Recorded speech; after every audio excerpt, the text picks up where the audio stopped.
Так, хочу кофе.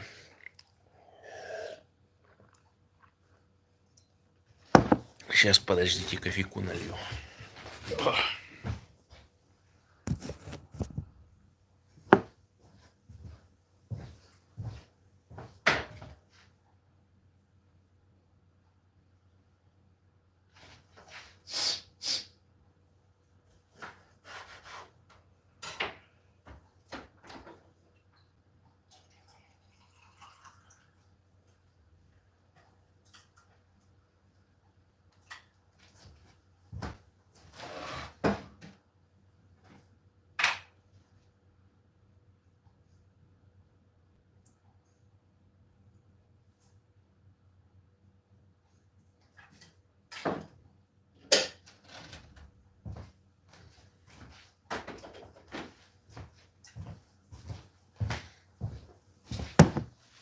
Чё там? Где народ? Что такое? В теневом бане, что ли, нахожусь? Или что? Что за ерунда? Так. Подождите-ка, а доступ какой у меня?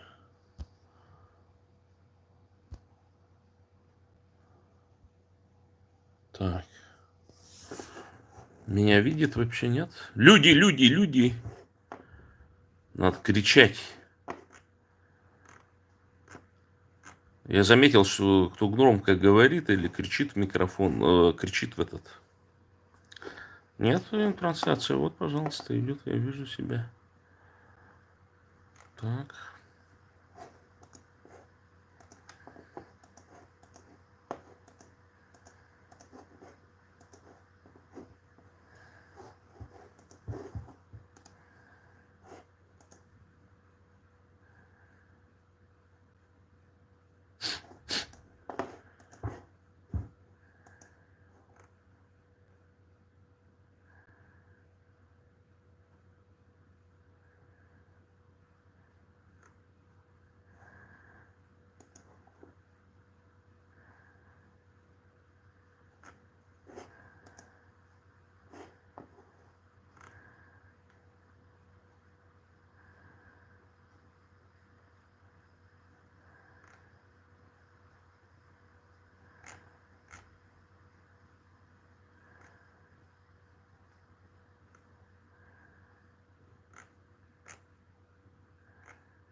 Да проверяю, в теневой бан попал или не попал в теневой бан. Ну, судя по всему, нет, 19 человек подключилось.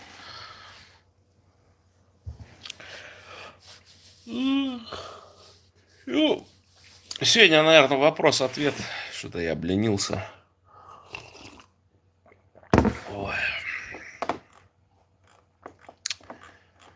Ну, вот там слышали этого казаха забушлатили-то, короче, которого... Ну, вот эти вот же полудурки, такие же, как вот этот Даржу Дугаров, они там распространяли вот это. О, это вот там в Грузии, значит, с пулеметом, это типа бурят вышел. Так, издалека было видно, понятно, что это какой-то то ли средний азиат, то ли метис какой-то. Причем понятно, что это были какие-то спецвойска там и так далее. Ну, он там вроде грузинской полиции пулеметом угрожал, короче. Ну, вот его сейчас и забушлатили. Значит, то есть он больше 17, ну, то есть как минимум 17 лет, потому что, вот представляете, сколько служил 2008 и 2025, да? И вот его там в городе Волчанск Картовской области погиб, короче. Ну, еще непонятно, как погиб. Там сейчас конечно, и расследователи досконально выяснят, может, там по пьяни, короче, может, еще как. Может, дрон влетел. Ну и вот. И там даже вот эти журнашлюшки, они придумали даже ему имя, короче, типа это Батода Шидаржиев, короче, типа. Наш вот прям. Ну, в 16-м году он вскрылся. Значит, ну, в каком-то году, короче. Ну, он говорит, что, типа, он сразу до него, эта информация дошла, что из него бурята делает, а это оказался этнический казах. И только вот в 22-м году, когда там, ну, большое количество казахов погибло, я узнал, оказывается, что вторые по численности, ну, после татар, русских, ну, если, там же, видите, численность, она хитрая. Я в свое время, в 90-е годы, читал, что украинцев в Рашке живет чуть ли не 25 миллионов, ну, украинского происхождения. Ну, в национальных республиках их всех записывают в русню, короче. Ну, то есть, чтобы создать впечатление, что у вас мало бурятосов, короче. При этом везде там, когда им нужно, они там трындят. В Бурятии там почти 300 национальностей живет, короче. Даже тех, которых там папуасы какие-то живут, еще кто-то. Ну, по приколу кто-то папуасом записался в переписи. Ну, вот, их тоже туда там включают, короче. Или, например, по приколу себя кто-нибудь назвал каким-нибудь вымирающим, представителем вымирающего народа, короче. Ну, который вымер там уже. Ну, еще в этих статистических бюро они там существуют, типа. И вот внезапно там количество каких-то вот тех, которые там, ну, еще в 90-е годы вымерло, вдруг оказывается, типа, 1000, да. И типа он ничего не вымер, короче, и они там, ну, понятно, что там статисты потом исключают, конечно, потому что там оценка, она же не только по численности, да, она еще по знанию языка там и так далее. Ну, я помню эти махинации. Потом я разговаривал с человечком, который реально подсчитывал численность. Он говорит, никаких бурят там 450 тысяч и так далее. И вот эта бурятская либерасни, короче, у нее есть это, что нас-то на самом деле много, русские скрывают это все. Я говорю, раскрывают, ну вот мой первый ход мысли, да, раскрывают, надо пересчитаться, давайте пересчитаемся. Ну то есть сделаем фондик какой-нибудь, получим американские деньги, вот эти USAID, да, и, ну, там можно разными методами, но есть, я думаю, там, даже в Юшково, там, любой другой математик, худо-бедно, там, закончивший образование, он может подсказать, какими методами можно пересчитать бурятосов, короче. А правда она будет такая, что бурятосов мало. То есть, вот если взять ядро бурятской нации, там, ну, от силы 10-15 тысяч, короче. И поэтому там всякие вьюшковые, там вот эти всякие менты, алкоголики, они там, ну, так, бросают в интернет, в информационное пространство, что буритос это ни о чем от русни не отличается. Ну, конечно, ну какое поколение бурят ходят в эту советскую школу, примитивную, дебилизаторскую, рассчитанную на усредненного русского дебила, я уж сколько говорю. Конечно, как будет отличаться, потому что, ну, я мало буритосов видел, которые бы вот так систематически занимались образованием собственных внуков, например, детей. Ну, практически нет. Они на откуп дуракам всяким отдают, да. Ну, то есть сами примитивные. Ну, денежки есть, допустим. А, ну, в эту школу пускай ходит, в ту школу. Ребенок перегружен. Он не хочет учиться, короче. Он так, мозг у него вот эту короткую информацию воспринимает, что из СМИ, из этих летят, из ТикТоков там и так далее. И основная эта фишка в чем? В том, что надо читать умные книжки с детства. У меня есть парочка знакомых, бурятских, кстати, и не бурятских, которые вот с детства сами себя приучили читать книги. Он один, допустим, рассказывал, к 8 годам я перечитал там, ну, больше там 300 книг или 400 книг, короче. Вот какой Бурятосина сейчас на меня смотрит, или вот там Степан Бандера, короче, вот он сколько вот хотя бы книг столько перечитал к 8 годам.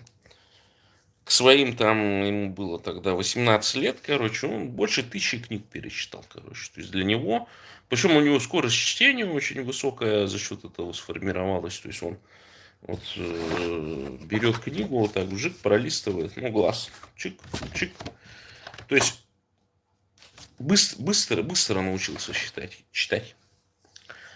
И вот в этом вся основная проблема, конечно. То есть, и опять же, я тогда тоже задавал вопрос одному товарищу. Я говорю, ну ладно, ты там бурятская интеллигенция, все прочее, а книжки-то какие ты читаешь?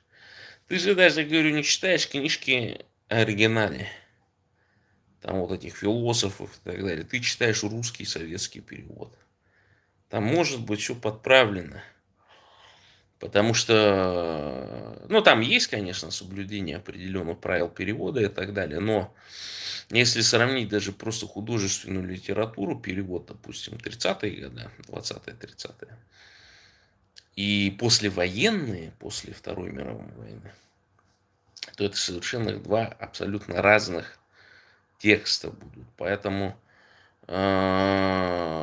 тут много тонкостей, много вопросов. То есть Совок, он действительно занимался, и часто это не видно, он занимался конструированием вот этого примитивного, ну, я не знаю, если меня сейчас украинцы смотрят, могут обидеться, вот там, ну, русня, рагуль, короче, вот такое, ну, что-то усредненное такое, совершенно примитивное, вот как вот такое, из которого можно, ну, любого дурачка вылепить, короче, идеологически, я имею в виду. И вот задача была не так, ну, такого прям советского человека, правдоруба, да, выстроить, короче, а прям вот эту массу, из которой можно там, ну, захотим, превратим его там, значит, в этого, как его, военного преступника. Захотим, там из него работягу сделаем, захотим еще что-то. Ну, и вот такое вот ни рыба, ни мясо, короче, вот оно существует. И сейчас я вот гляжу по этим, по некрологам, да, в этом информполисе, в других газетах, короче, офицеры буряты снова начали гибнуть. А что начали гибнуть-то, короче? А потому что идет утилизация. То есть вот сигнал такой, что такого героя, там вот этого казаха, короче, да, чуть ли не героя России, с 2008 года работает, короче, ну, во всех вот этих горячих точках, короче, и тут же бушлатили. Почему? Логика должна работать. Для чего?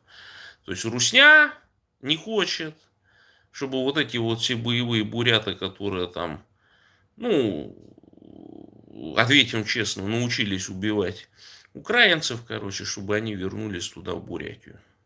Почему? Потому что боятся, что вот они как бы сделать-то сделали, да, это, убийц там, воинов,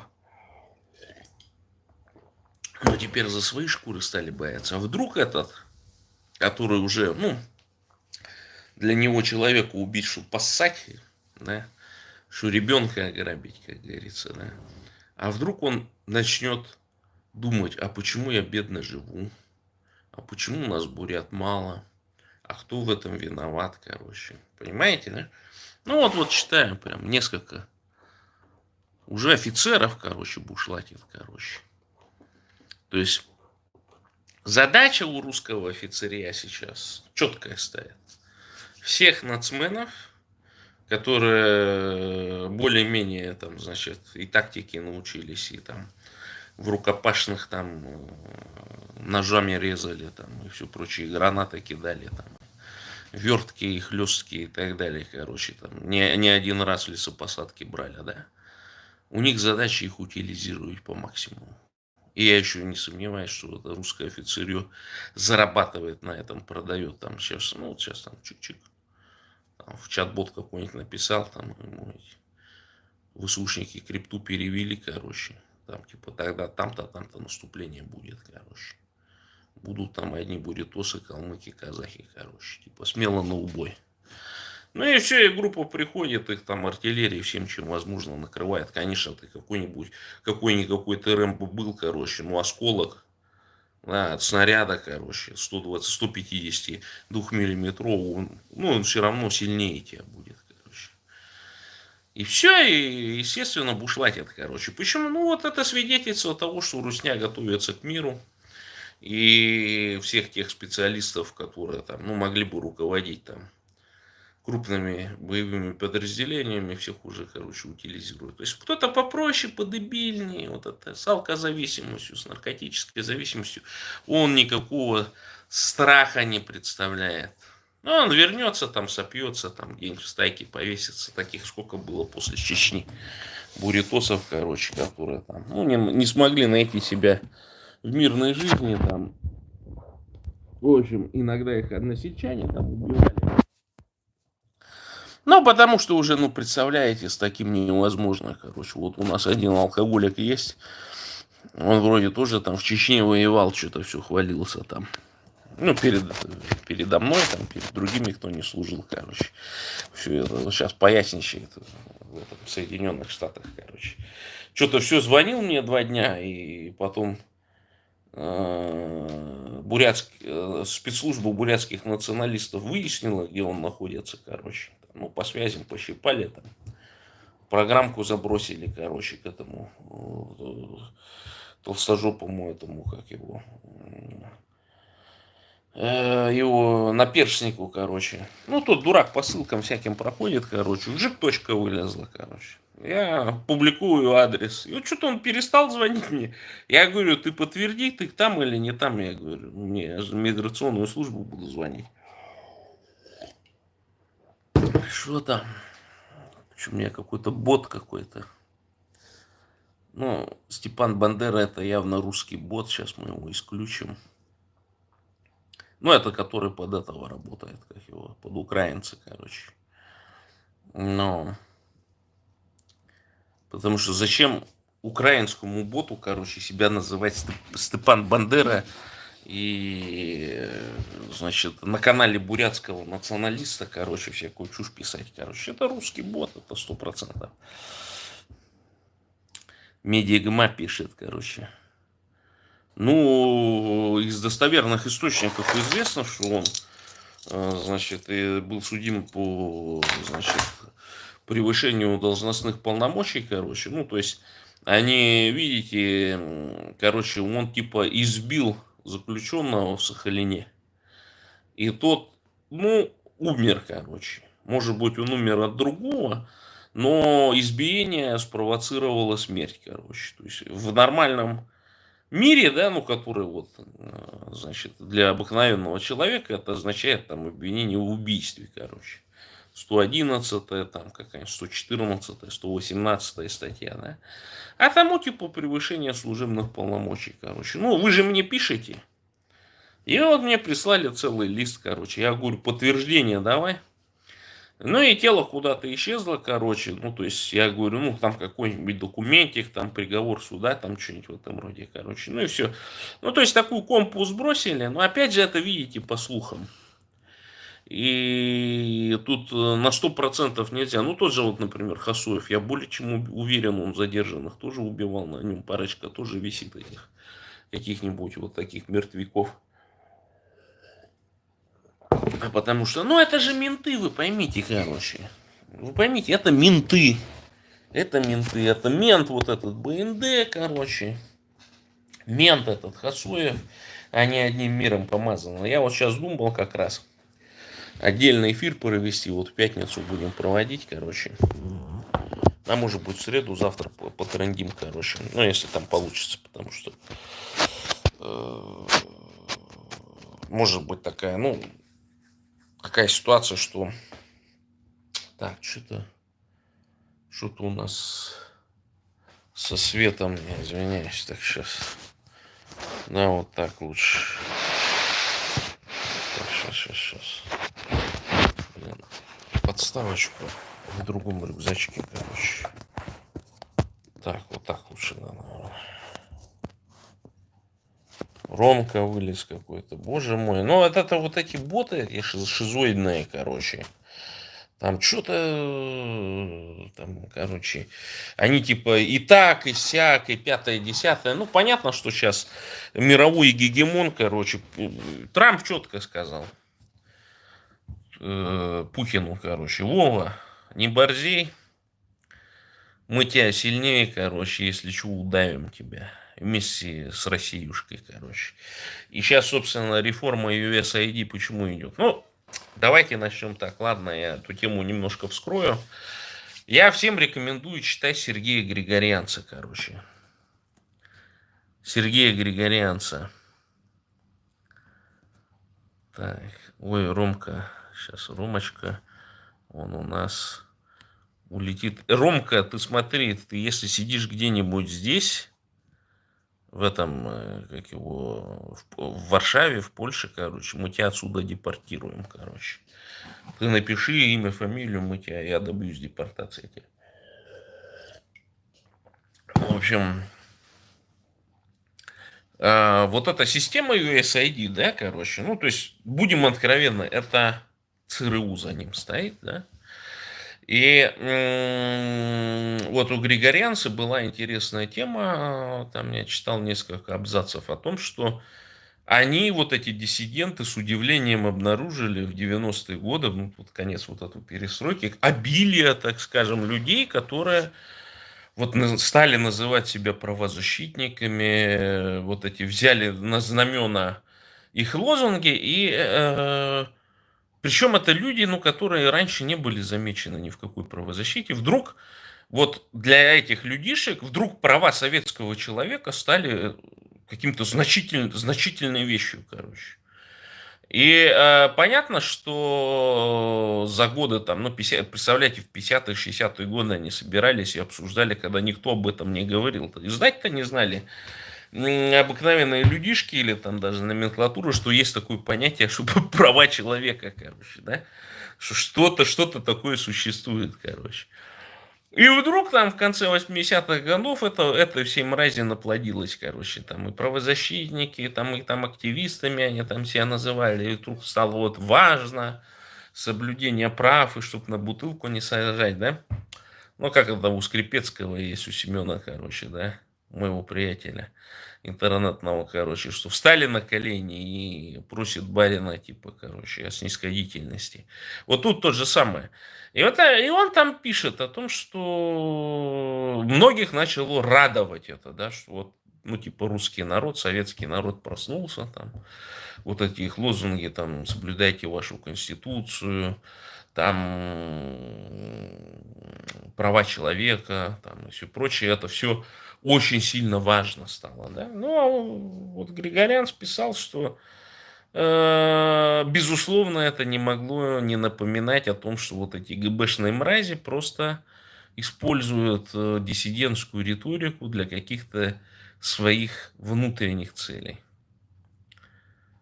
И вот сейчас Малыгин, там еще какие-то деятели там все репостят, короче, что вот эти ножки Буша, типа, в 91-92 году, когда тут голод был, короче, их привезли, и это, типа, была помощь. Ну, может, в Москве их там бесплатно раздавали, но я помню, в Улан-Удэ это все продавалось за эти советские рубли, короче. То есть ее разворовали, ну, то есть вместо того, чтобы бесплатно выдавать, продавали за эти советские деньги. Вот многие на этом начальный капитал сделали, а потом скупили ваучеры. Здорово, да. Что в USAID не знали про такие финты? Конечно, знали, но это была взятка ГБшникам, ГБшному режиму. То есть и Григорянц, он писал о том, что вообще вся перестройка, скидывание, разрушение Советского Союза, вообще социалистического блока, это был заговор спецслужб. И заговор спецслужб не потому, что они были против там, ну, сильно там коммунистической идеологии и так далее, они были против контроля.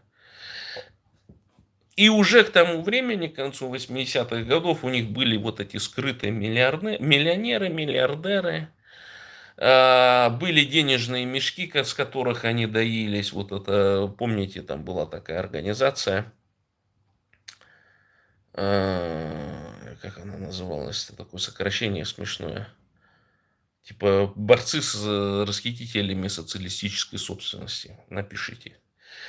И вот эта вот вся система, да, ну, представляете, да, кого USAID спонсировала в Рашке?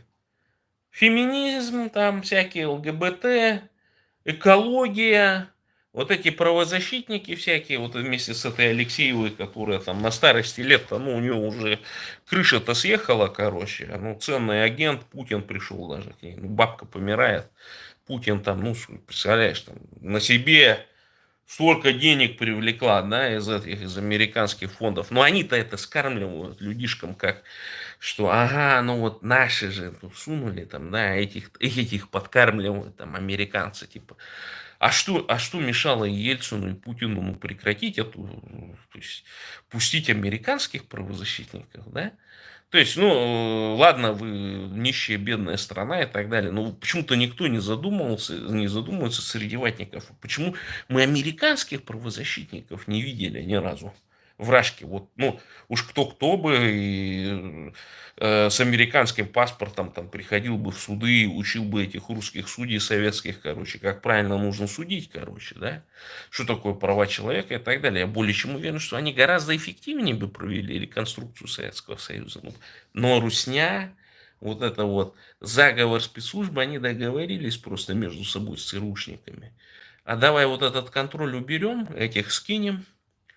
Значит, вы там со своим левачом, мы вот эту вашу агентуру, которую стряпали с 17 года, вот эту леваческую вам отдадим, под ваш контроль там.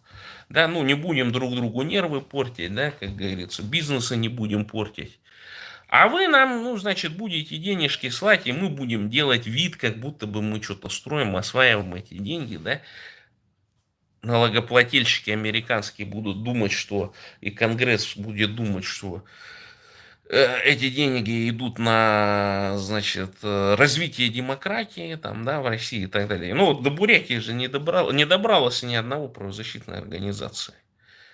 Вот, ну, кто там был? Ну, вот я помню, в 15-м или там в каком году-то Хагдаев там возник, короче. А мне до этого там один этот на уши там присел, короче. Куда-то он пропал, кстати, этот товарищ, забыл его как зовут. Байсхалан Чемидаржиев, короче. Я почему-то подумал, что он родственник этих Чемидаржиевых, которые физики, короче. Походу, ну, он просто однофамилец. И он мне, о, там это, Доржо, там о тебе там что-то наслышан, туда-сюда. Мы за тобой наблюдаем, блядь. Такой на него гляжу, я говорю, что я такая интересная персона, чтобы за мной наблюдать, что ли, короче, да? А он типа вот, ну, себя правозащитником. Я там увидел правозащитника беззубого, там он, по-моему, там недели две не мылся от него, там, ну, такой амбре сходило немного говоря, в какой-то старой одежде стоял. Ну, в общем, сейчас-то, конечно, в Европе его отмыли, отдраили, короче, он так более-менее нормально выглядит, но тогда это было просто жуткое впечатление, особенно меня, он там, давай там пойдем на митинг экологический, там, и вот эти все шизофреники, эти там, Баечникова, там, этот, Эрдем Гамбоев, который, ну, потом признался, что у него дважды дурка была, там, еще прочее. Ну, то есть, и там куча эти коммуняки какие-то там все эти. И у никого денег нету, короче. Ну, я думаю, ладно, там, весело сидим, короче. 1 рубль кинул там на стол, короче. Мы там поляну накрыли, еще 1 рубль кинул, думаю. Ладно, они-то, видимо, там это, что-то себе воображали, откуда... Ну, денег никогда не видели, нормальных не зарабатывали. Ну, а у меня было время, что, ну, как бы денежки водились, короче. Ну, в общем, и меня это так повеселило, короче, ну, то есть, шуты какие-то, там вот эта вся компашка, там веселая вот это. Ну, Бачникова, она так умеет это, такие вот, и так, и сяк, короче, и так крутануться, и пятое, и десятое, ну, признаюсь, заинтересовался. Ну и вот, а где организация-то? Ну, которая бы хотя бы какую-то копейку получала. И не было ее. Ну ладно, хрен с ним там, ну может там давление гыбни, там все прочее, да. А это такой договор, короче, потому что оказывается, что вот эти все правозащитники, они чем занимались? Вот, например, по Чечне и так далее. Да, там вот трагедия Новой Алды, трагедия там, трагедия это. Но ни одного военного преступника русского они не выявили. Ни одного списка военных преступников по Чечне, по Дагестану, по Северному Кавказу не внесено в списки никакие санкционные. Они как были, как существовали, как грабили Кавказ, как уничтожали кавказцев, так и продолжают владеть собственностью за рубежом. Прекрасно ездят там на субботу, воскресенье куда-нибудь в Швейцарию ездят отдыхать. Там, ну да, сложнее стало не напрямую, не прямым рейсом, там, ну, через Финляндию, через вот эти страны Прибалтики, которые тоже там хорохорятся, но тем не менее их банки прекрасно отмывают русские деньги, да. И ты понимаешь, что сейчас вот Трамп такую титаническую работу затеял, да, это именно вот этот вот договорняк, который существовал там, ну, может быть, с конца 70-х годов, когда они подготавливали развал Совка и, ну, сбрасывание вообще вот этой коммунистической системы. И американцам, ну, вот этого хватило, короче. То есть они дурачки, там, ну, что, богатые люди, там, 10-15 поколения, там, сидят в этой в своей политической в уколе там где-то, да, в этом Вашингтон DC, короче, да, ну особо не хотят суетиться там, там и умным-то не надо быть, надо просто красиво сидеть и как бронзовый таз блестеть, да, короче, то есть от американского политика не нужно быть умным каким-то специалистом академического уровня и так далее, там таких мало. И, ну, зато, да, они там привлекают. Ну, Трамп сейчас титаническую работу делал, он сейчас вот этот договорняк разрушает, короче, через ликвидацию вот этого USAID. А это такая, ну, легальная структура, как бы ЦРУшная, что там вот каких-то людишек набирают, там, с этих, обычно это левачье все, короче. Ну, вот я кого не люблю, да, это там вот какая-то крайняя левачка там выступала, была вот этим президентом этого USAID, короче. У нее что-то своих собственных средств, она пришла нищая, там было что-то у нее там 200-300 тысяч долларов, что-то, ну, в виде там какой-то собственности, еще чего-то, короче. Она когда закончила, вот ее сейчас Трамп выкинул, короче, у нее оценивается собственность 30 миллионов. Я говорю, вот ничего лицемернее богатых леваков нет абсолютно. Он был нищим, стал богатым, да, и еще левак.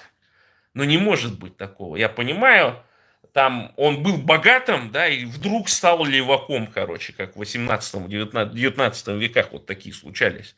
Ну, просто шизофрения, там, идиотия, большая эмпатия, там, я не знаю, там, еще что-то там, идеями проникся и так далее. Был богатым, стал леваком, короче, такое может быть. Но когда ты был нищим и, значит, стал богатым и до сих пор являешься леваком, это вообще, ну, это ужасное сочетание, короче, это вообще мерзотность полнейшая. Ну и вот, и сейчас страдают именно те структуры, которых Гыбня в свое время выдвинул для того, чтобы они финансировались американцами. Это такая взятка. Мы вашим, вы нашим. И, конечно, вот эти ультрапатриоты, турбопатриоты русские, они, например, там, ну, вещают, вот там Путин ограбил Рашку, там, великую, мы же могли там эти все миллиарды, там, не могли, потому что это договор был такой. Понимаете, был договор, мы вам продаем, вы нам продаете нефть, а мы легализуем ваши бабки за рубежом. Понимаете? И ваших вот этих вот экологов всяких. Ну почему? Потому что мы же над глобальной цели работаем, правильно? Народонаселения много, не надо увеличивать. Поэтому будем развивать ЛГБТ, child free, там, феминизм, что еще там, современные технологии, там будем людей пугать, значит, вакцинами, там, прививками, да, там, еще там какими-то вещами, там, пятое, десятое, да, вот это вот все дело. Ну, вот эти вот, откуда вот эти все шизофреники, антиваксеры там и так далее появляются? Да это в Китае их нет же. Кто там против этого заикнулся, сразу в дурку лечить. Правильно? Правильно. Еще обколят сверху. Но там есть болезни определенного психические, они там боятся уколов, там еще что-то там и так далее, это понятно. Они просто боятся уколов, поэтому они там против вакцины выступают, короче. А вакцину-то вот, ну когда население Европы начало увеличиваться массово? После того, как вот эти все системы, значит, канализационные установили, чистая вода, короче, значит, борьба с холерой, вакцинация и так далее. У них там резкий подъем населения. Раньше дохли просто. А потом ведь вот рожала женщина среднеевропейская в 19 веке 8-10 детей, короче, они все выживали. И они по 8-10 детей, естественно, там рост, вынужденная экспансия и так далее. Европейцы знают, что это такое на самом деле. Когда огромное количество народу, это постоянные войны, это нестабильность определенная там и так далее, нищета. Вот китайцы тоже же, они правильно пошли по пути. Один ребенок, одна семья, сейчас Китай богатая страна. Да, они сейчас немножко там подкручивают, поджучивают, короче, делают там, ну что, если жена и муж представители такой семьи, у которых по одному, ну, можно два ребенка без штрафа. Но китайцы сейчас богатые, они этот штраф платят, короче. Матку никто не вырезает теперь в Китае. Ну, способствует тому, чтобы... То есть происходит смена парадигмы вот этой, да? Почему? Потому что миграционные кризисы возникают из-за этого. Потому что, ну, вот если поездить вот по этой Европе, которую Вторая мировая война не разрушила, да, она такая дряхлая такая вся.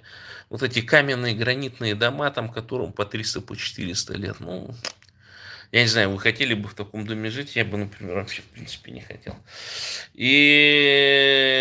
А что там какому-нибудь африканцу, который там, ну, в мазанке какой-то живет, или какой-нибудь россиянину, который, ну, лучшего жилья не видел, например, да, ну, там сойдет нормально.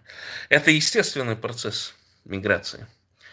И то, что вот Трамп сейчас делает, это, короче, естественный удар, в первую очередь, по вот этим агентам кремлевским.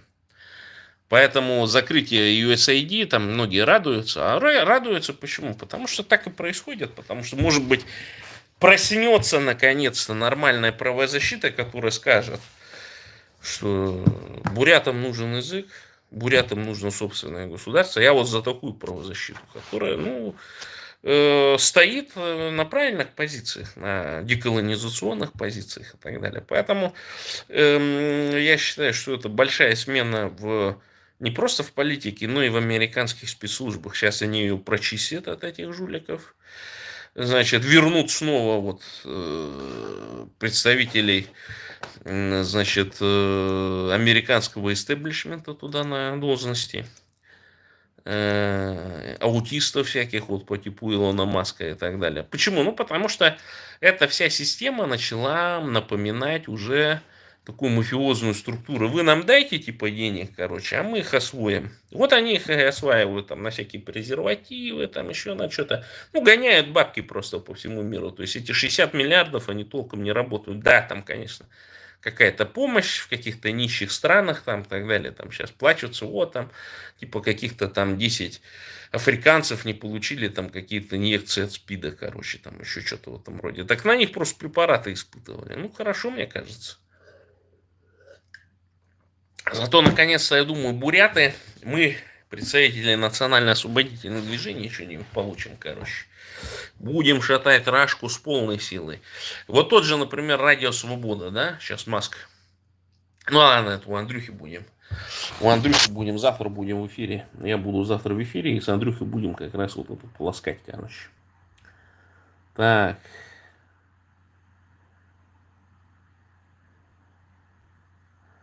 О, у меня этот Кальвин появился. Ты же давно у меня был же, да? Конспиролог хренов пишет.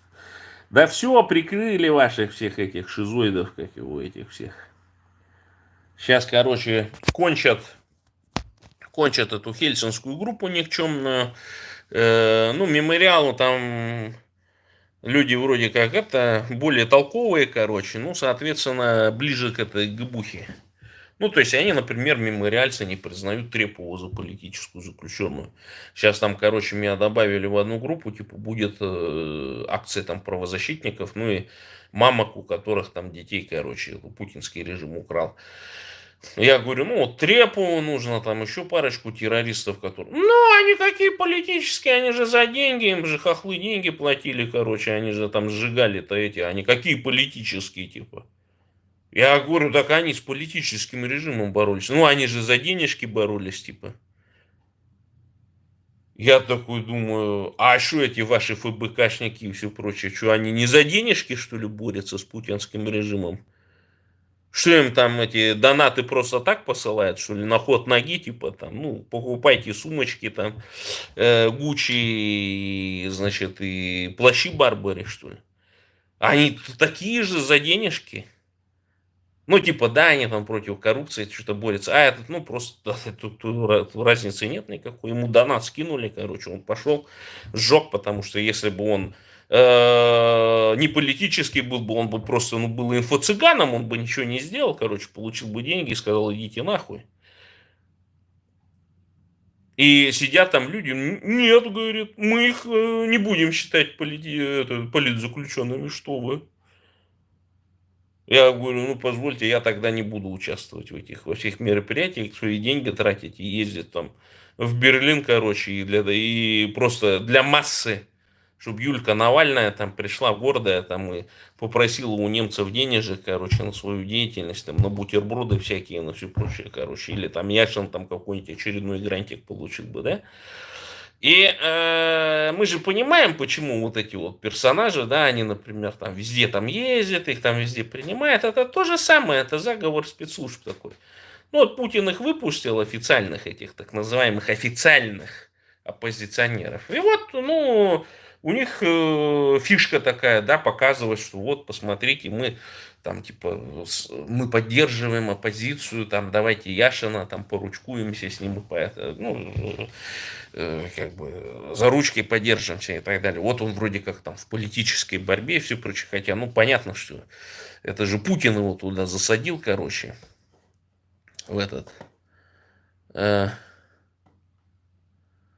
Путин же его засадил, короче, туда, в этот, в тюрягу, короче. И он же в этот список его закинул для того, чтобы Илюшу, короче, ну, довеском там добросить, короче. И Илюша там такую чушь понес.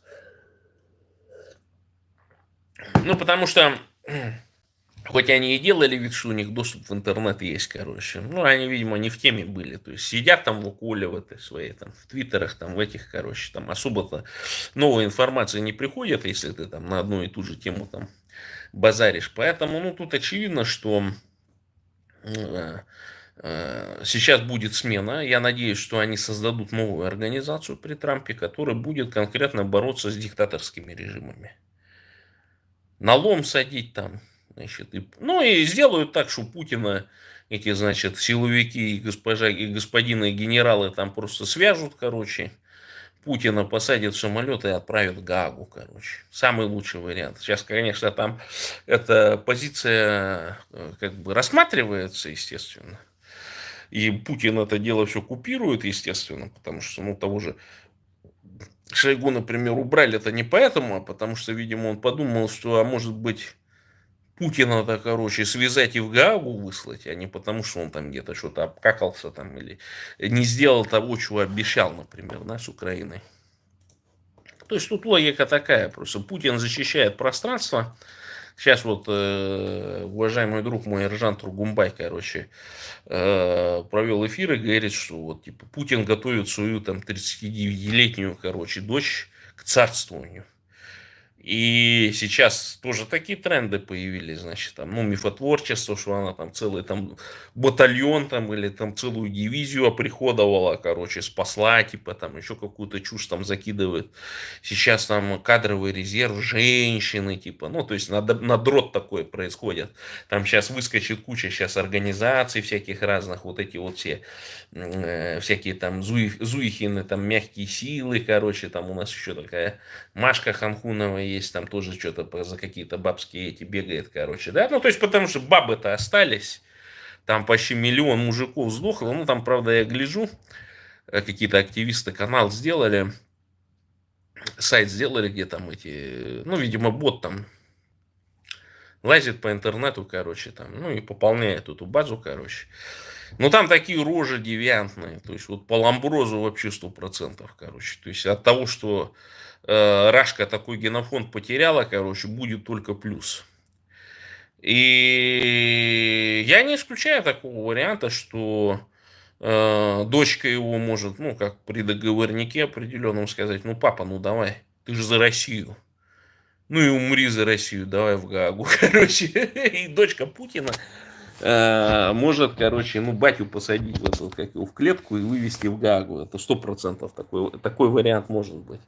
Ну, а потом объяснят, типа, ну, с мамкой развелся, там, Кабаева там удушат, короче, там, ну, знаете, как в этих, в османских сериалах, там, в этих, в турецких сериалах, там, когда власть меняется, там, короче, сразу этих душили, короче. Ну, а иначе не поймут. Там же у них кризис в Османской империи начался с того момента, когда какой-то из султанов перестал душить своих этих братьев, короче. Вот тут такая же ситуация, так.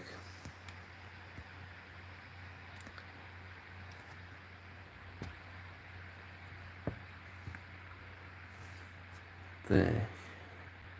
Вот мне кажется, Салвин это, короче, этот, как он, казачонок-то наш этот, как он?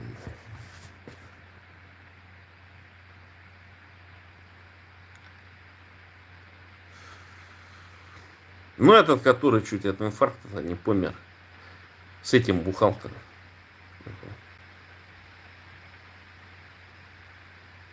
Забыл его. Ну, помните, там на Республике Бурятии выступал такой седой старикан-то, короче.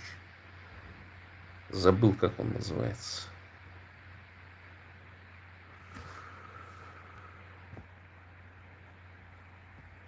Но я, в принципе, вот в эту теорию Арестовича, короче, которую он изложил, верю, что был договорняк, что ты, Вова, там захватываешь правую часть, значит, Украины, короче, мы Зеленского вывозим, там, значит, типа, ну, уговариваем вывести, ну, и все, и на этом, типа, конфликт кончается, короче. То есть, Украина в НАТО не вступает, все живые, там, да, Вова, что хотел, себе забирает, ну, и все. Но Вова захотел взять Киев. И это было против договорника, короче, ну, который был. Поэтому это все в концепцию вот этой системы входит. И то, что Трамп меняет всю эту систему, закрывая вот эти вот взяточную вот эту организацию во многом, да, потому что, ну да, ее можно считать, что это какая-то американская мягкая сила, на самом деле это в чистом виде просто взяточничество, короче, там, когда Трамп говорит: ой, они там спонсируют Хамас, там, и так далее. А кто Хамас не спонсирует? Сам Израиль разве Хамас не спонсирует? Конечно, тому же Нетаньяху, я более чем уверен, то он инспирировал, там, денег ему, там, как с этими пейджерами. Они тоже там какую-то схему кувыркнули, короче, Хамасу дали оружие, дали информацию, там, кто-то им продал это, что вот не будут стоять, там, да, ну, как такую операцию, да, там, в которой участвовали 3 или 4 тысячи человек, можно было проморгать. Вот уж Израиль-то со своими спецслужбами и так далее, что это дело проморгал. Но я просто не верю, короче. Ну, им дали понять, что вот сейчас вы там это сделаете, мы Биби этого скинем, короче, да, ненавистного всем. А получилось так, что они попались в ловушку Биби в который раз. Вот эти мразотные персонажи, короче, вот эти сионисты еврейские, короче, которые, значит, отошли совершенно от сионизма, потому что, ну, логика у них такая, короче, вот в Библии написано, типа, не в Библии, а вот в Торе написано, вот это все наше, короче, а этих мы не знаем. С другой стороны, я так думаю, ну, так бурят же тоже так же должно быть. То есть, вот это наша земля, а кто это такие жители, мы не знаем, кто это. Ну, живут какие-то тут. Так, ну, скупим у них земли. А тех, которые не хотят землю продавать, ну что, обнесем забором, короче, ну пускай живут себе. Буряты также будут делать. Независимая, свободная Бурятия. Что вы думаете? Что у нас будет там медом намазано, что ли? У меня вот это Володька Шафиров, такие рожист. Он же все спрашивает: а что, говорит, вот, ну что типа бурятская власть русским даст? А я ему говорю: а русские что, борются за что-нибудь? Вот сейчас вы боретесь за демократию, за то, чтобы у бурят был бурятский язык там, и так далее. Вы же этого нихуя не делаете. А с чего ты взял-то, что мы, буряты, будем вам что-то делать, короче? Что вы будете лучше жить хоть на долю, ну хоть на толику вы будете в нашем бурятском государстве лучше жить, чем при Путине, короче. Ну, это вот наивность, вот это, понимаете, совковщина, короче, вера в будущее. Ну, и вот эти дурачки, они на этом играют, типа, там, Маринки Ханхалаевой, этих всех дураков за бурятская политическая нация, там, и так далее, по ушам, там, да, плевать, вот это вот окрестная русня на вас хотела. Вот отдайте вы эту Маринку там туда, пускай она перед русней выступит, короче. Вот политическая нация, равно по чё, блядь, ты кто такая нахуй, чурка там узкоглазая пошла там. Вот так будет, короче. Они просто, понимаете, тоже вот эти вот либерасты бурятские в укольке живут. И ну и эти горячие угли там бегают, носят, короче, всяким этим, как его, русским этим правозащитничкам, всякой вот этой, всяким группам там этим хельсинским и так далее. А сейчас им все, фигу.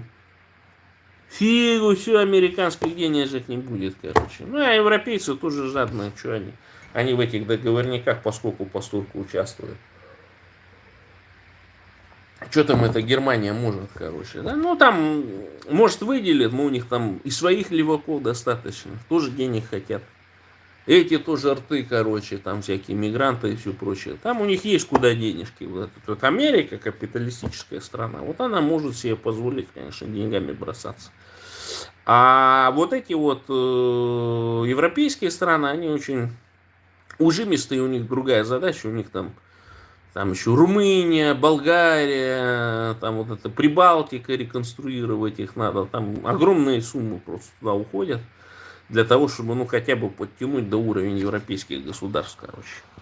Сейчас еще Украину будут восстанавливать, то есть у них денег не будет на русских.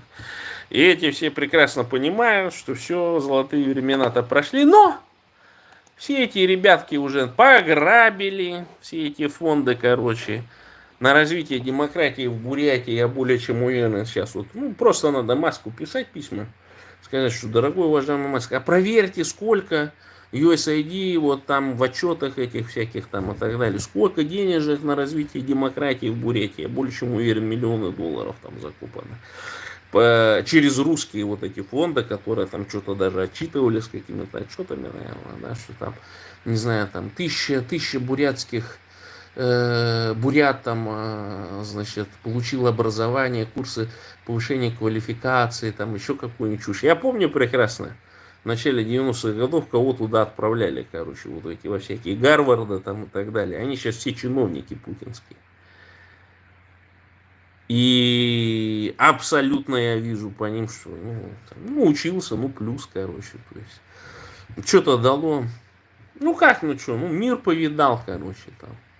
Это же 90-е годы, это же был, в Америку поехал. Не абы где там, в Гарварде год учился, там, например. Да. А что дало-то? Ну, не дало, ну, потому что, вы поймите, это другая система образования. Ну, он там подсидел это время, с годок, так, как говорится. Господи. Так. С Равиля забаним, короче. Вроде Равиль, короче, да? А вроде Ванька. Так, Равиль. Равиль! Напиши твой адрес, депортируем тебя. Так, а что он опять этот Бандера вылез, короче? Русский провокатор. Сейчас удалим его нахрен. Так. Так. О, Жик. Так.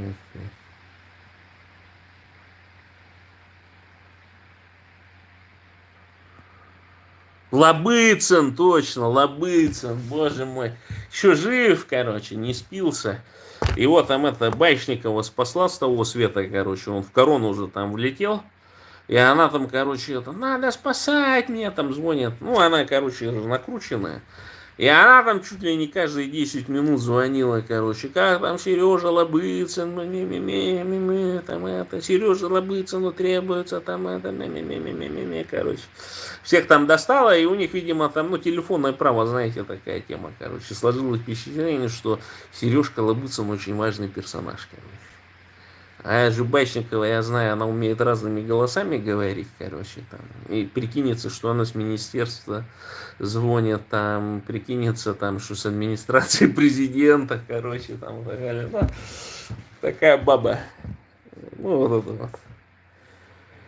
Гога Гига пишет, тебя и Зура ищут. Такая не прячься. Так. Да, конечно, Ваньке сразу видно, короче, какой украинец будет писать под именем Степана Бандеры. Он будет под своим именем писать, короче. Так,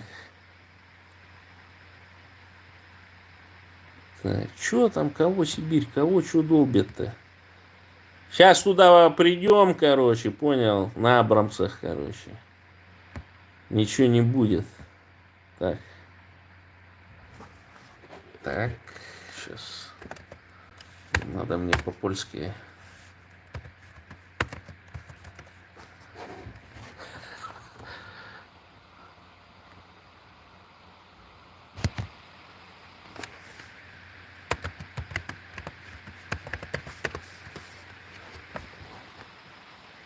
Так.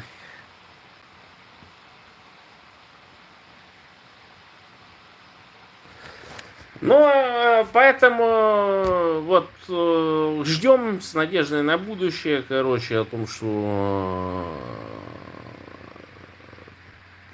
ну, как бы, видите, вот, ситуация, опять же, да, ну, вы можете просто вот взять стресс и проанализировать так со стороны, короче.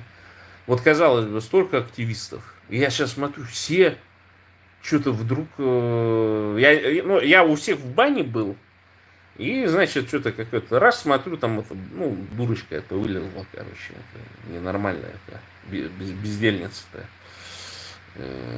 Как эти называются женские альфонсы? Ну, вот, короче, вот эта баба-то вылезла, короче.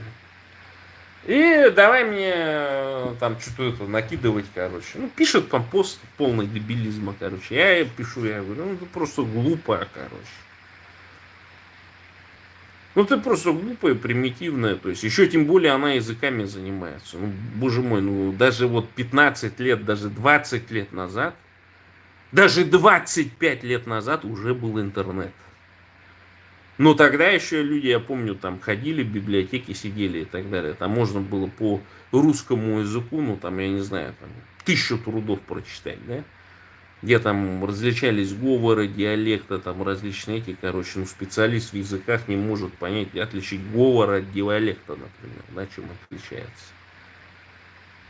Ну, то есть, ну, глупость абсолютно, ну, примитивная абсолютно какая-то, короче. Ну, я про это пишу, я говорю, ну, это же примитивная, глупая, короче. Ну, и с бабенки, как бы, ну, понимаете, там, кран у нее открылся, там, понесло, короче. Ну, я, как говорится, решил не участвовать в этом. Потом, раз, что-то залез где-то, смотрю, какая-то там писанина, короче. Ну, вот эти все глупые бабы, может быть, и образованные, но глупые, в общем, да. И они что-то там такой этот змеиный клубок там организовали, короче. Так думаю, что такое, что-то у них это как.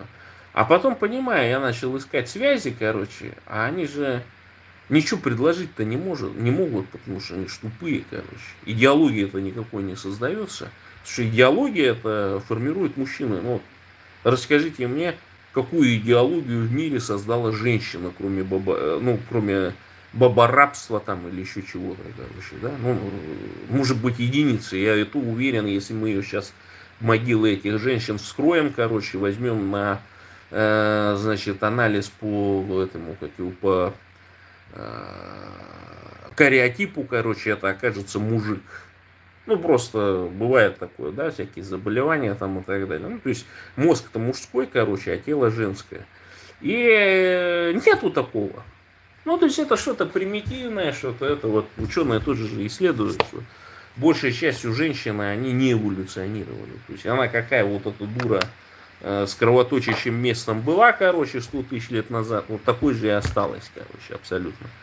То есть вся мозговая интеллектуальная деятельность, она через мужчину идет, конечно. Ну, я понимаю, что пока я тут сижу в Польше, там идеологию там строчу, короче, Бурятия для бурят, бурятам бурятскую власть, Бурятия от Енисея до Амура, они даже что-то подобное не могут предположить. Бурятская политическая нация, там еще что-то чушь какую-то гонят там, я говорю, никогда. Особенно вот та русня, короче, которая живет у нас в Бурятии, там в окрестностях и так далее, она только силу понимает.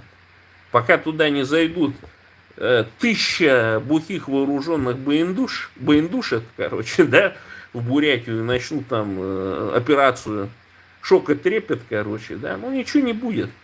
И американцы это прекрасно понимают, когда они там в Афганистан вторгались, когда в Ирак и так далее. То есть они понимают, что местное вот это население, оно понимает, когда по нему вот прям с этих, с вертолетов просто, вот такими патронами жахают, короче. Она не понимает вот эти все.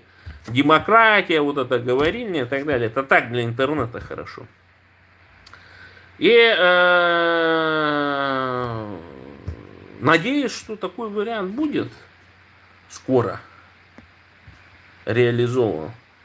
А вы там пока копайте, буряты. Копайте. Поглубже, бетонируйтесь. Понимаете? Оформляйте гладкий ствол, через 5 лет начнем. Сейчас оформил гладкий ствол, через 5 лет у тебя уже нарезное будет. Уже можешь отстреливаться, короче, да. Уже точность будет, там на 100 метров можешь кого-то подстрелить, короче. Делайте, ребята. Шуба женская подождет, короче. Второй, там, третий ребенок подождет, короче. Сейф с оружием не должен ждать. Так. Алтын пишет. Ну, пища. Ну, вот у меня же там был, собутыльничали вместе с этими, с другими собутыльниками БНД. Он рассказывал в 2014 году, когда он там был, в танковых, 5-й он был, этой танковой. Он говорит, пошел там смотреть последствия выстрела из танка. Ну, что он на кнопочку нажал. Хотя он мехвод вроде. И он, ну, там вот так вот все нахуй. Какие-то то ли мирняк, то ли ВСУшников там разнесло, короче. Ну, он когда увидел все это дело, вот эти все там кишки наружу, кости там и так далее, ему плохо стало. И он, говорит, заметил, что русские в этом отношении, они, ну, как бы более устойчивые.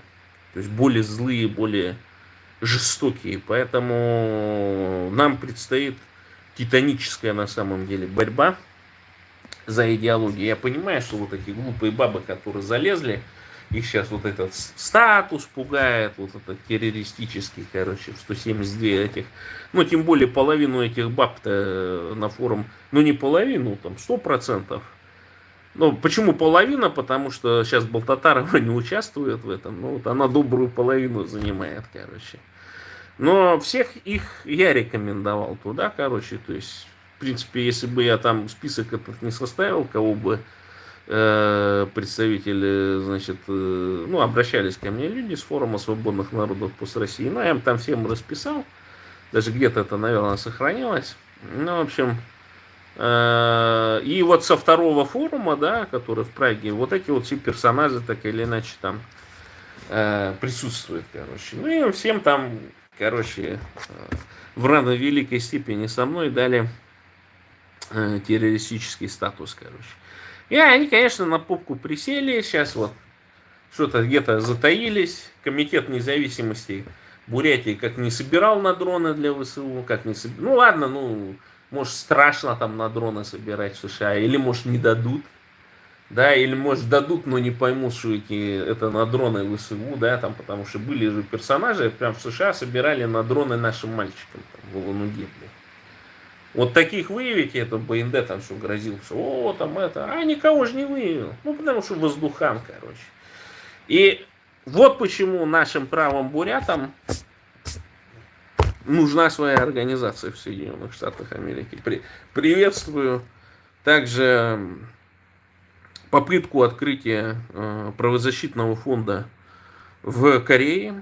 Но главное не скурвиться, короче. Главное не пойти по стопам вот этих русских правозащитников, да, потому что Ну, там есть определенные нормы, там, я помню, мы с Низовкиной по этому поводу говорили, я все говорил, а что, ну, Надя, давай там правозащитный центр. Ну, у них там есть это, что типа там с экстремистами, с террористами, типа и так далее. Ну, я говорю, ну, а можешь, ну, как бы это, а она говорит, ну, денег не получишь тогда, короче. И могут закрыть тебя. А я говорю, ну, в Корее-то, наверное, такое не произойдет, если значит, Баир будет с террористами работать бурятскими, ну, которые там что-нибудь подпалили, короче, или кого-нибудь ликвидировали, например. Не, тут, видите, фишка такая, что нам нужен заводик с дронами. Вот здесь я в Польше этот вопрос прорабатывал по дронам, да. Здесь это не лицензируемые. То есть, ну, ты можешь начать и там собирать, короче. С другой стороны, надо промышленные или полупромышленные 3D принтеры купить. И я так понимаю, что практически 70% этого дрона ты можешь здесь отпечатать, короче. Ну, банально, там платы и все прочее тоже можно здесь запаять. Какие-то достаточно примитивные, тем более сейчас в моду входят эти дроны, которые на оптоволокне работают. То есть нам нужны маленькие заводики. И вот в Америке я более чем уверен, что сейчас есть такой шанс. И я, в общем-то, думаю, что найдутся буряты, которые организуют заводик такой где-нибудь там на границе с Мексикой, да, в Техасе где-нибудь, на котором отверточной сборкой будут там сидеть бурятики наши. И это нормальная тема, то есть на этом можно зарабатывать. Здесь даже вот в Польше создали организацию. Бабки будут, будет что-то место USAID, там, понимаешь? Ну, просто, ну, есть структура мощная, да, где все друг другу обязаны, да, вся вот это там, ну, я не знаю, как там отбор там по левачеству был, или там по активизму какому-то, или, может, там все геи, лесбиянки, там, ну, вот как в этих. Шутка есть такая, что, говорит, там, ну, типа, в Ира были гомосексуалисты. Ирландской республиканской армии. А тут такой, как, типа, мол, ну, там так агрессивные католики, там все прочее. Он говорит, это, говорит, был единственный способ попасть в английскую разведку, короче. И тут то же самое может быть. Поэтому зачем там что-то реформировать, что в принципе не реформируется. Поэтому Трамп ее закрывает.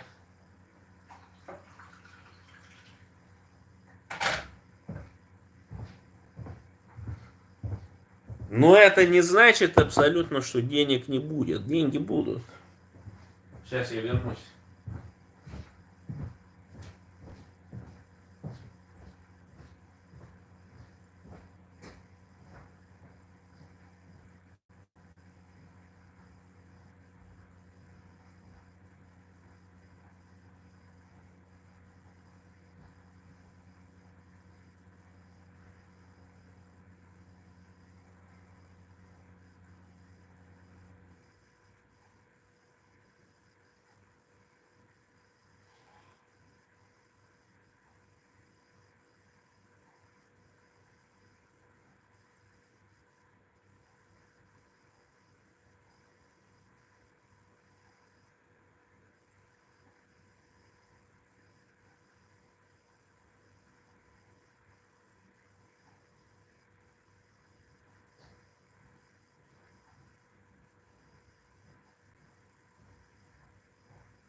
Так что радость ватников ни о чем. Почему? Потому что эту же всю массу надо будет содержать, короче, вот, ну, я не завершил. Это что, агентура, ну, которая просто, значит, пустили на вольные хлеба, короче. Ну, взятка американского ЦРУ, короче, советскому КГБ. Вот и все. И они там по родственно-семейному принципу организованы, вот эти все конторы. Мемориал, там это... вот это вот, помните, там сейчас Чищилова-то, короче, где-то на эфире Ну, лесбиянка. Да, ненормальная. С поддельной историей. Чащилова. Чащилова. Не, как у нее? Не, как у нее фамилия? Это щитница с поддельной биографией. Да, Мария Чащилова, вот Сутовижн. На Reddit, на ДВ. Ну вот лесбиянка, вот не пишут, чья она была там. Ну это вот. С кем она там тусовалась, короче. Ну вот эта баба ее ввела в тусовку, короче. Ну и чтобы это, ну а у них же там часто же этот, как его, сочетается с определенным расстройством, короче. Ну и то ничего не стоило там, значит, о себе полностью биографию выдумать. Поэтому тут я абсолютно более чем уверен, что там полно вот такого скама еще с 90-х годов, короче. Когда они там ловят там всяких судей, у которых, ну кто-то там драл эту бабу, потом купили ей диплом юридического где-то в Грузии, в Тбилиси, то судья вот эта известная. Ее же там где-то сейчас то ли арестовали, то ли что ли, короче. Но, тем не менее, она так спокойно вроде как депортнулась куда-то. То ли в Болгарию, то ли еще где-то. Ну, сейчас ее вроде как это где-то то ли арестовали, то ли еще что-то, короче. Но она же не была квалифицирована для того, чтобы судить людей. Что приговоры отменили ешни? Нет, конечно. То есть рука руку моет, тут то же самое. Тут государство в государстве с этими правозащитниками. И, конечно, их масса, вот эта вот культура отмены, вот это вот все вяканье, кряканье ни о чемное, да. Но подпортить жизнь они могут серьезно. Вот у нас есть, значит, коллега мой, Сердар Хаджинепесов, туркменский правозащитник, борец против диктатуры, да. Вот такая вот организация, которая, значит, есть такой туркменский Хельсинский фонд. Организация, значит, базируется где-то в Болгарии. Я там давай гуглить. И оказалось, что был, значит, у Ниязова какой-то там министр или замминистра, короче, ну, денежки выводил в Рашку. А это один из способов воровства денег в Центральной Азии, короче. И сбежал. Потом, видимо, дал миллиончик на ход ноги Алексеевой. Там, значит, где-то есть интервью. Вот она сидит этот беглый чиновник. Сидит это Алексеева. Говорит, очень хорошая идея. Там, типа, вот мы даем добро на организацию там туркменского Хельсинского фонда. Типа, короче, погуглите. Даже я сейчас могу проверить.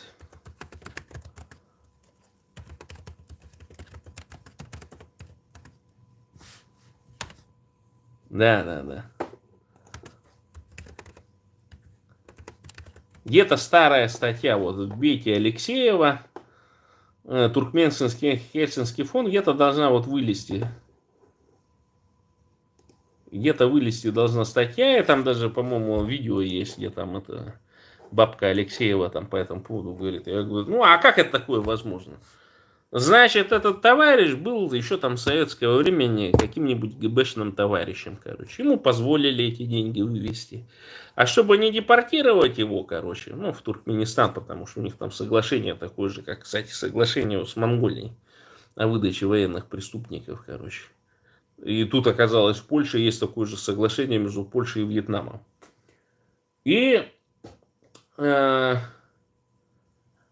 по какому-то, ну вот, стечению обстоятельств этот туркменский Хельсинский фонд сваливает в этот, как его, не в Рашке, ну то есть, видимо, Ниязовские, туркменские эти добились, короче, чтобы он не в Москве сидел, ну и тоже не канает, да, как бы. То есть там же Путин уже там начинает свою вот это вот, как его, мачо-государство строить, да,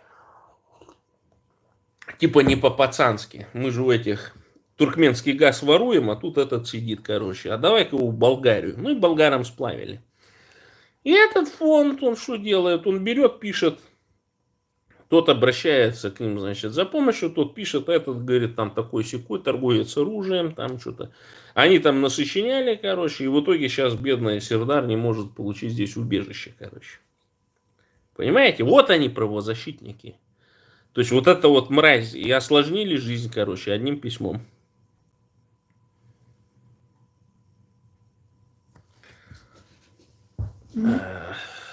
Я питаюсь этим, блядь, солнечным светом, короче. И донатьте, донатьте. Вы, друзья, давно не донатили мне ничего денег, короче. Вот 33-летняя Мария Чащилова, юристка, сотрудничающая с ОВД-инфо, Московским комьюнити-центром ЛГБТ-инициатив МКЦ и другими правозащитными проектами. Родилась в Амурске, дважды была замужем, представляете? Но интересный у нее путь. Уехала в Грузию, потом во Францию. Во Франции, видимо, не понравилось. Потом в Латвию уехала. Ну уж Латвия и Франция, конечно, тут надо быть шизофреником, чтобы Латвию выбрать после Франции.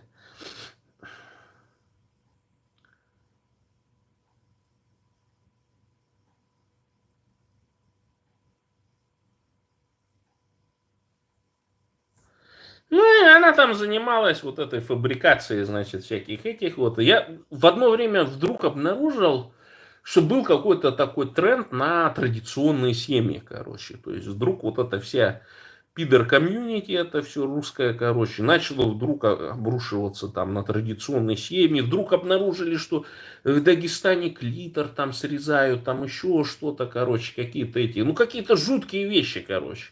Тоже там статья какая-то вышла, какая-то шизофреничка там что-то писала, что в этих бурятских традиционных семьях там что-то какая-то педофилия, там это, то есть, у тебя, может быть, там были какие-то проблемы с этим, с отцом-алкоголиком, там, с прорусски настроенным каким-то товарищем, короче. В бурятских семьях такого никогда не было, особенно если вы посмотрите в традицию. Буряты даже детей не били до того, как с русскими не познакомились там плотнее в 20-х, 30-х годах. Телесных наказаний даже не было. О чем вы говорите? Вот традиционная бурятская семья. А у них, вот этих шизоидов, там, этих всех девиантов, у них там впечатление такое, что раз они там росли в семье бурятской, в которой там маму на «вы» называют, что это пиздец какая-то традиционная семья, что это не люмпинская, колхозовская какая-то масса, да, а это традиционная семья, там, они же по-бурятски говорят, там, еще там что-то. Ну и вот, короче, выдумки начались такие. Накат, я думаю, что за хрень?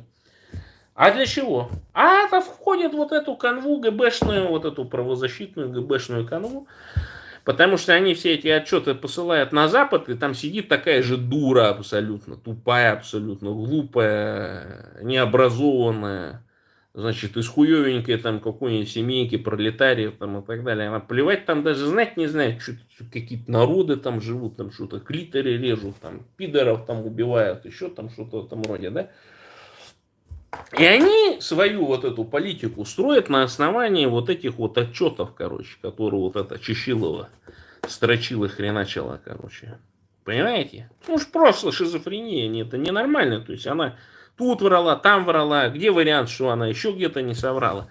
Но это входит в канву какую? Потому что правозащитники нарабатывают кучу вот этого материала, тонны этой макулатуры. Потом все это сканируется, отправляется в различного рода там дата-центры. Понимаете, вся эта информация выходит, и ты сейчас в чат GPT общаешься, он там пишет, да, ситуация плохая, пидоров казнят. Эти, значит, лесбиянкам запрещают быть лесбиянками, насильно замуж выдают этим там бледям там клитор срезают, чтобы она там не бегала, не гуляла, короче, да. То есть дикие это, и какая логика? Никакой вам свободы, независимости и суверенитета. Типа мы им дадим, там же женщин вообще всех перережут, короче, да. То есть логика-то в этом, поймите. И вот я спрашиваю, а где правозащита местная?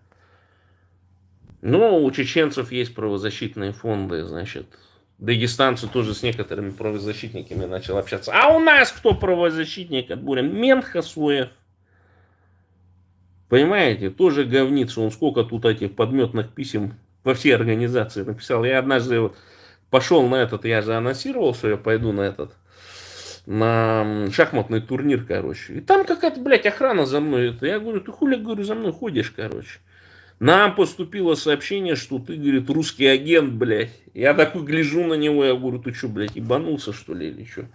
Ну, охранникам туда написал этот, блядь, шизоид этот, Хасоев там, короче. Ну, вообще, я такой гляжу, я говорю, ты сам-то веришь, говоришь, вот, ну, у нас тут этот Каспаров, типа, это, я говорю, да хуй на него, на этого Каспарова. Ну, не так сказал, конечно, я говорю, что я у Каспарова хочу интервью и автограф взять, говорю, максимум.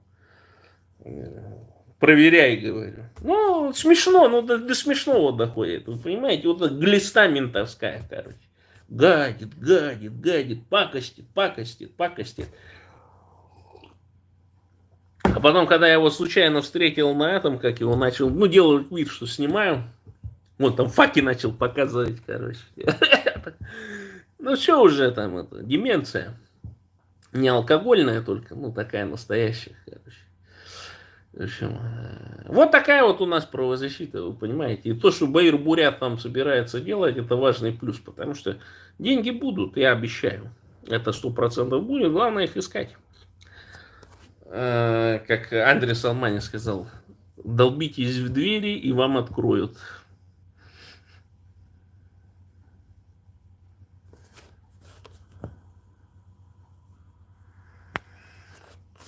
Так.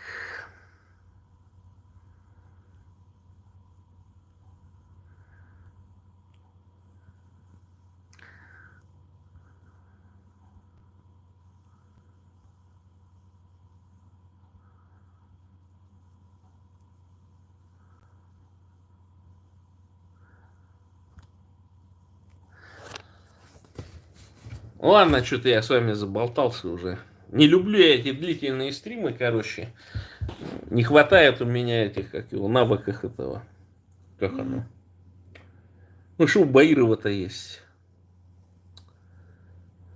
Там, я помню какой-то комментарий там на Республике Бурятия или где-либо был, короче, что смотрел стрим Димы Баирова 7 часов.